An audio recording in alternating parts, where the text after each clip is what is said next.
सोनभद्र नदी के किनारे आम्र का घना बगीचा, जिसके बीच में एक छोटा सा तालाब, तालाब के पश्चिमी तट पर पूर्वाभिमुख शिवालय, उत्तरी तट पर बजरंगबली का दक्षिणाभिमुख छोटा सा मंदिर, दक्षिणी तट पर उत्तराभिमुख एक छोटा सा प्राथमिक विद्यालय, तालाब के चारों तटों पर रंग बिरंगे फूलों की क्यारियां, तालाब में छोटी बड़ी डूबती उतरती मछलियां, तालाब के चारों कानों पर अशोक के वृक्ष वहां की प्राकृतिक सुषमा में चार चांद लगा देते थे।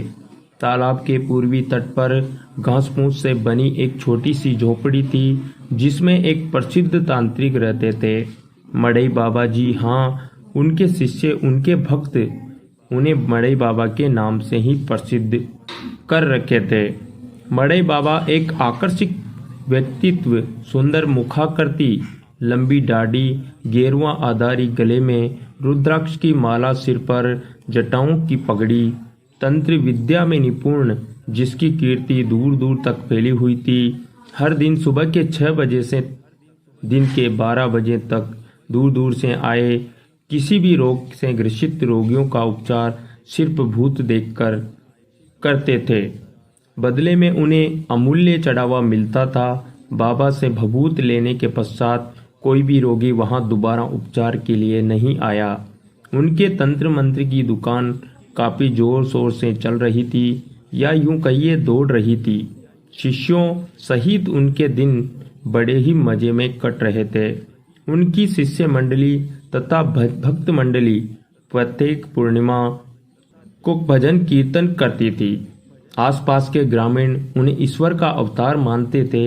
एक दिन की बात है, मड़ई बाबा रोगियों को भभूत बांट रहे थे, तभी अचानक उनके मस्तिष्क को एक झटका लगा। वे भभूत बांटना छोड़कर अपलक उधर दृष्टिपात करने लगे, जिधर एक अर्ध विकसित की रोगियों की कतार में खड़ी थी। तीखे नयन, नवस, लंबे घने बाल, कमल की पंखुड़ियों के सदृश होठ, चिकने गुलाबी गाल, सुतवा नाक, सुराहीदार गर्दन, पुष्ट उबार तथा कुमुदिनी की सुगंध वाली उस युवती का अपलक सौंदर्य पान कर रहे थे। उस युवती का सौंदर्य किसी भी योगी को विचलित करने के लिए उपयुक्त था।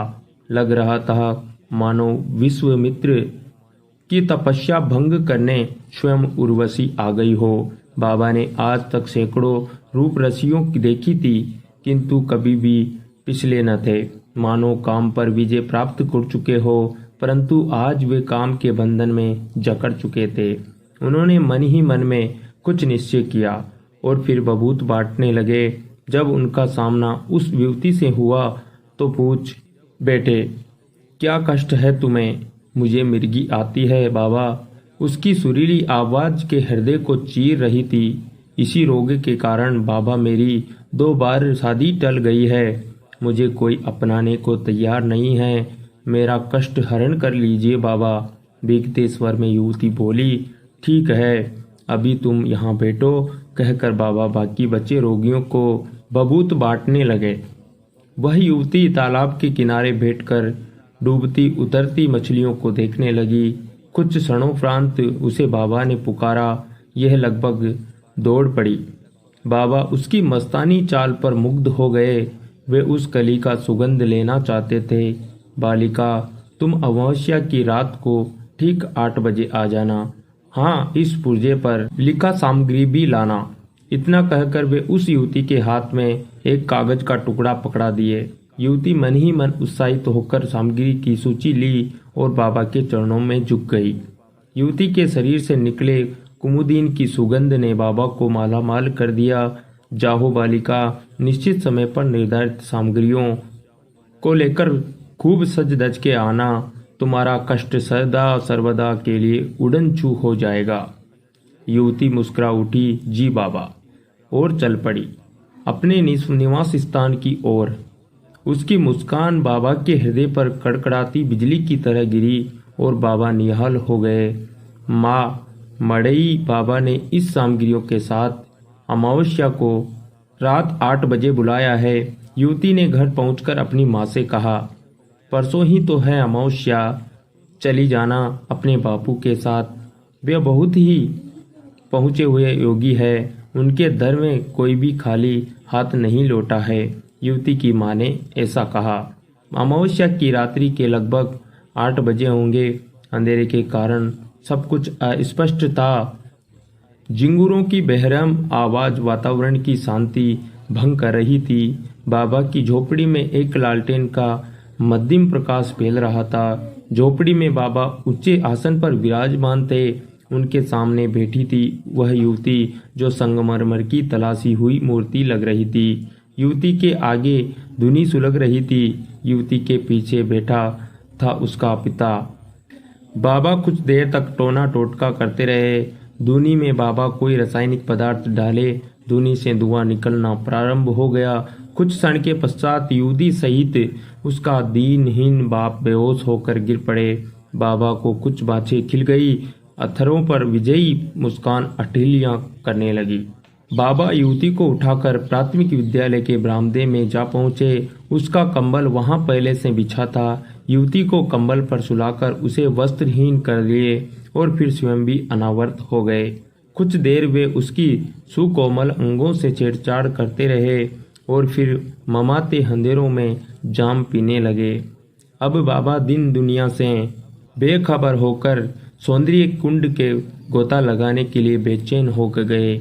उन्होंने जैसे ही गोता लगाया वह युवती थोड़ा कुमकुमाई। बाबा अब निष्ठुर भंवरे जैसा सौंदर्य का रसपान करने लगे। युवती विरोध भी नहीं कर पा रही थी। इधर युवती ने गरीब बाप को जब होश आया तो वह अपनी जवान बेटी को बाबा को न पाकर घबरा उठा।